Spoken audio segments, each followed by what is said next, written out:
અમરેલીમાં મહારાજા સયાજીરાવ ગાયકવાડના કાર્યકાળ દરમિયાન ભવ્ય રાજમહેલનું નિર્માણ કરવામાં આવ્યું હતું.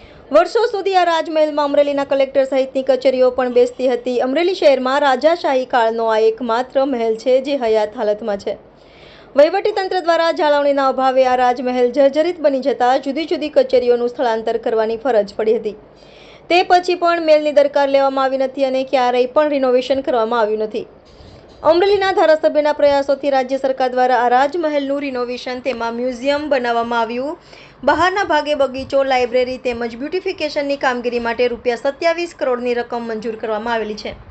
તેને 1 વર્ષ થઈ ગયું છે, પરંતુ હજુ સુધી કામગીરી શરૂ થઈ નથી. બીજી તરફ થોડા સમય પહેલા રાજમહેલના પ્રવેશદ્વાર પાસેનો ભાગ તૂટી પડ્યો હતો. હાલમાં ચોમાસાની શરૂઆત થવાને કારણે ફરી એક વખત વરસાદને કારણે આ રાજમહેલને નુકસાન થાય તેવી દહેશત સેવામાં આવી રહી છે. Reporter Jayesh Limbani, Saurashtra news.